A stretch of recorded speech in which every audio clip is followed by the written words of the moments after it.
नमस्कार, आदाब, सत श्री अकाल दोस्तों। बिग बॉस ओटीटी सीजन 3 के वीकेंड के वार के बाद बिग बॉस से जुड़ी हुई एक और सबसे बड़ी खबर सामने आई है। घर में हो चुका है डबल इवेक्शन। जी हां दोस्तों, वीकेंड के वार में जो है दीपक चौरसिया इवेक्ट हो गए हैं। अब यहां पर जो है दोस्तों वीकेंड के वार के बाद मेकर्स ने डबल इवेक्शन किया है। अब कौन हो चुका है घर से बेघर, तो चलिए दोस्तों हम आपको बताते हैं कि आखिरकार ये टास्क कैसे हुआ। एलिमिनेशन टास्क में किस तरह से मेकर्स ने चलिए चाल और किसको लगा सबसे बड़ा झटका, जो कि बिग बॉस के मेकर्स के तरफ से 2 लोगों को घर से बाहर का रास्ता दिखा दिया।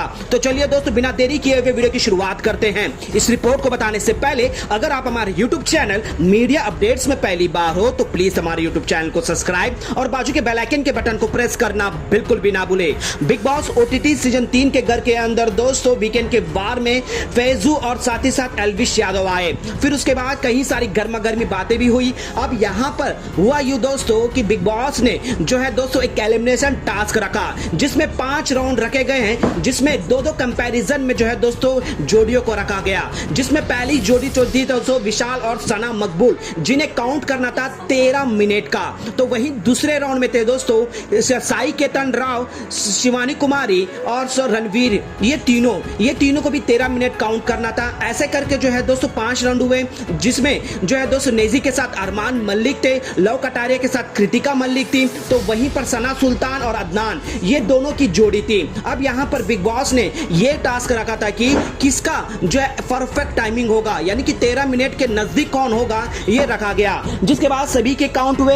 अब यहां पर जो है दोस्तों सबसे कम काउंट किया गया है, जो टास्क में हार गया है उसे जो है दोस्तों शॉकिंग यानी कि एलिमिनेट कर दिया गया है दोस्तों। अब वो कौन है, तो सबसे ज्यादा परफेक्ट टाइमिंग मेंटेन करने वाले हैं दोस्तों वो है शिवानी कुमारी, रणवीर और साई केतन। जी हाँ दोस्तों, ये जो सबसे ज्यादा नजदीक थे। तो वहीं दूसरे तरफ जो देखा जाए तो दोस्तों वो सबसे करीब थे विशाल और सना मकबूल। और यहां पर अब जो है दोस्तों बचे हुए 3 ग्रुप, जिसमें से जो है दोस्तों कटारिया और कृतिका ने भी बाजी मार दी।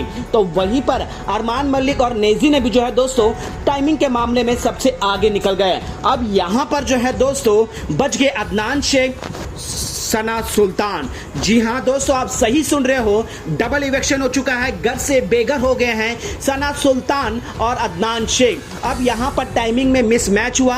अब यहां पर मेकर्स की एक चाल थी या फिर यहां पर टाइमिंग का एक और ही का मसला था, ये तो दोस्तों एपिसोड देखने के बाद पता चल ही जाएगा। लेकिन खबर आ चुकी है दोस्तों कि यहां पर डबल इवेक्शन किया गया है। अब यहां पर जो है दोस्तों लीडर ऑफ द हाउस का कोई रोल नहीं रहा कि वो किसी को बचा सके। अब यहां पर मेकर्स का ही फैसला रहा कि जिसका कम जो है टाइमिंग मिसमैच होगा वो सीधे एलिमिनेट हो जाएगा। ये टास्क का नाम ही था दोस्तों एलिमिनेशन टास्क। अब यहां पर जो है दोस्तों खुशी से झूम सकते हैं शिवानी कुमारी के ग्रुप और जितने भी जो है दोस्तों शिवानी के जो फ्रेंड्स है, क्योंकि वो एलिमिनेशन से बच गए हैं। यानी कि जिसे प्यार मिल रहा है, जो सही का रास्ता पकड़े हुए हैं, ये सभी के सभी बच गए हैं दोस्तों। जिसमें सना सुल्तान, सना मकबूल, वहीं पर शिवानी कुमारी, लव कटारिया, विशाल, इनकी बॉन्डिंग जो है वो कायम रही है। अब यहां पर बच गए हैं दोस्तों सिर्फ और सिर्फ 9 कंटेस्टेंट। अब देखते हैं दोस्तों कि आगे क्या सफर होगा, लेकिन यहां डबल इवेक्शन हुआ है। अब आपके हिसाब से किसे एलिमिनेट होना चाहिए था दोस्तों? क्या सना सुल्तान और अदनान शेख ये सही डिसीजन है या फिर किसी और को होना चाहिए था? और जिस तरह से पैर में रखा गया था दोस्तों वो तो सीधा वार था दोस्तों सना सुल्तान और साथ ही साथ अदनान शेख के लिए। तो वहीं पर खतरा मंडरा रहा था लव कटारिया और कृतिका के लिए, क्योंकि पेयरिंग भी ऐसी की गई थी। यहाँ पर दोस्तों की जो बॉन्डिंग थी वो नहीं किया गया है। अब मेकर्स ने ये तो जानबूझकर किया या फिर ये पूरी तरह से सोची समझी साजिश थी, लेकिन यहाँ पर डबल इवेक्शन हुआ है।